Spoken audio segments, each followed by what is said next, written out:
High friends, good morning. Real blogger Jyoti চ্যানেলে সবাইকে স্বাগত। আশা করি তোমরা যে যেখানেই আছো সবাই ভালো আছো। তো আমি ভালো আছি, আবার বলবো না খুব ভালো আছি, আবার বলবো না খুব খারাপও আছি। কারণটা গরমের দিন কাজ করে এতটাই ক্লান্ত হয়ে পড়ছি যে দিন শেষে আর মনে হয় না কিছু করি। তো দেখো, সকালবেলা আমি ঘুম থেকে উঠেছি 5:30। 5:30টার সময় উঠে উঠোন সব বাসি উঠোন ঝাড় দিয়েছি। আর যেহেতু এটা বৃহস্পতিবারের ব্লগ, তো সব ঘর দোর সব মুছতে হবে, তো সে কারণেই আমি সকাল সকাল উঠে ঘর দোর পরিষ্কার করে নিয়েছি। খালি বিছানাগুলো তোলা হয়নি, আর এই বিছানাগুলো তুলে তারপরে আবার এক রাউন্ড ঝাড় দেবো, দিয়ে জিনিসপত্রগুলো যা আলমারি ফ্রিজ যা আছে একটু করে মুছে নেবো। তো আবার তারপরে সেগুলো মুছে একটু ঝাড় দিয়ে দেবো। আর ছেলেকে স্কুল পাঠিয়েছি, কারণ ছেলের পরীক্ষা। তো 5:30টার সময় উঠে আগে বাসি কাজকর্ম সেরেছি, দিয়ে ছেলেকে রেডি করে, ছেলে তো যেহেতু সকালবেলা ও এখন টিফিন নিয়ে যেতে চায় না, তো আমি আর সেরকমভাবে টিফিন করি না। তো বললো, মা পাপাকে বলে দিও একটা কেক কিনে দিতে। তো ওকে একটা কেক কিনে দিতে বলেছি। আর যেহেতু 1-1.5 ঘন্টার পরীক্ষা, সে কারণে ও কিছু নিয়ে যেতেও যায় না। কিন্তু আজকে ওর ইচ্ছে হয়েছিল টিফিন নিয়ে যেতে, কিন্তু বাড়ির কোনো খাবার, তৈরি করা খাবার যদি আমি করে পাঠাই তো খায় না, যেমনকার তেমনই থাকে। ওই জন্য আমি রাগ করে আর টিফিন বানিয়ে দিই না। তো 2টো বিস্কুট, কখনো কেক, এইসবগুলো নিয়ে যায়। তো আমি দেখো জানলাটাকে একটু মুছে নিলাম। আর বিছানাটা সকালবেলা যেহেতু ওরা ঘুমিয়ে থাকে, তো সে কারণে বিছানাটা আমার তোলা হয় না। আর বিছানাটা যেন তুললেই আমার ঘরটা যেন সব থেকে বেশি পরিষ্কার মনে হয়। তো সব থেকে মেন হচ্ছে ঘরের বিছানাটা।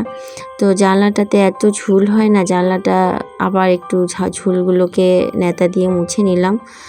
আর বুঝতেই পারছো, পুরনো ঘর আর প্রচুর হারে মাকড়সাও হয়। আমি নিত্যদিন একটু একটু করে মাকড়সার ঝুলগুলোকে টেনে নিই, তবুও যেন মাকড়সার ঝুলের শেষ নেই। তো প্রতিদিন আমি সেগুলোকে পরিষ্কার করি। আর এতটাই ক্লান্ত হয়ে পড়ছি যে আর দিন শেষে মনে হয় না কাজ করি। তো রাত্রেবেলাটা আমি সেরকম করে ধরতে গেলে আমি কিছু করি না, বলতে রাতে সেরকম করে কোনো চাপ থাকে না। হয়তো বা সেদ্ধ পক্ষ ভাত হয়, আর যেদিন তরকারি হয় সেদিন আমাকে করতেই হয়। আর তারপর রুটি হলে, তরকারি হলে সেদিনগুলো আমাকে করতে হয়। বাকি কোনো যদি দুপুরের তরকারি থাকে বা সেদ্ধ ভাত কিছু থাকলে সেটা রাত্রেবেলা একটু চাপটা কম হয়, কারণ সারাদিন করার পর আর রাত্রেবেলা আর মনে হয় না যে করি। সেই দায়িত্বটা শাশুড়ি মার কাঁধেই ছেড়ে দিই। আর শুধু ভাত করার চাপটাই থাকে, সে কারণেই বিশেষ কিছু করতে হয় না। তো সে কারণে আর আমি রাত্রেবেলাটা করি না। আর বললাম না, তরকারি বা রুটি এসবগুলো করতে হলে আবার করতেই হয় আমাকে।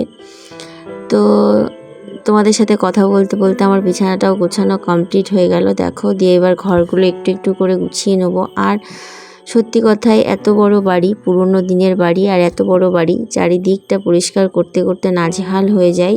যতই পরিষ্কার করি না কেন, তবুও দেখি এদিক থেকে বালি পড়ছে, এদিক থেকে মাকড়সার ঝুল হয়েছে।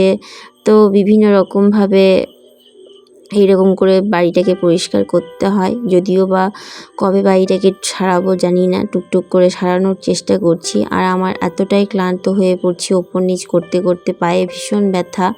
তো সে কারণে ওপর নিচ করতে করতে এতটাই অতিষ্ঠ হয়ে যাচ্ছি, থেকে থেকে মনে হচ্ছে আর পারবো না। কিন্তু জানি না, সকালবেলা উঠলেই আবার যেন যেমনকার তেমনই কাজ শুরু করি, পারবো না বলে ছেড়ে দিই, আবার বসে থাকিও না। তো আর গরমের দিন, আর এত কাজ করি আর ক্লান্ত হই, ঘাম হয়, ফলে নিজেও খুব একটা খুবই ক্লান্ত হয়ে যায়, যে এক এক সময় হাত পা অবশ হয়ে পড়ে, যে আর মনে হয় না যে কাজ করি। তখন ভয়ে আবার ORS খাই, তারপর আবার একটুখানি ঠিক হয়। তো বিশেষ করে আমার পক্ষে আমার মনে হয় যে শীতকালটাই বেশ ভালো থাকি। শীতে কাজ করতেও বেশ ভালো লাগে, এতটাও ক্লান্ত হই না, শরীরও খারাপ করে না। কিন্তু গরমকালে প্রচুর শরীর খারাপ করে আমার। তারপরে এই স্যালাইনের ঘাটতি হয়, তারপর আবার শ্বাসকষ্টও হয় অনেক সময়। তো এই সবগুলো করতে করতে আমি ভীষণ ক্লান্ত হয়ে যাই। তো কিছু করার নেই, তারপরেও দিন শেষে তো এগুলো করতেই হবে। আর এই যে ফ্রিজটা প্রতিদিন এগুলোকে ঝেড়ে নিই একটু করে, তারপরেও দেখি নোংরা হয়। আর যদি একবারে রেখে দিতাম তাহলে একদিনে 10 দিনের কাজ একদিন করলে সেটা আরও বেশি কষ্ট হয়। সেই কষ্টটা যখন বাবার বাড়িতে যাই, তারপর যখন আমি আসি তখন সেটা বুঝতে পারি। তখন আমাকে 10 দিনের কাজ একদিনে করতে হয়। যতদিনই বাবার বাড়িতে থাকি না কেন আমার ঘর বাড়ি এইসবগুলো তেমনই পড়ে থাকে। বলতে গিয়ে শুধু কোনো রকমে একটু ঝাড়টা দেয়, আর জিনিসপত্র তাক যা থাকে সব তেমনই পড়ে থাকে। তো সে শুধু কিছুই কেউ হাত করে না, শুধু হয়তো বা 10 দিনের মধ্যে 4-5 দিন হয়তো ঝাড় দেয় বা মোছে। আর সেরকমই, কারণ প্রত্যেক দিন ডেলি ঘর বাড়ি পরিষ্কার করার টেন্ডেন্সি এদের কারণেই কোনো দিন ছিলও না।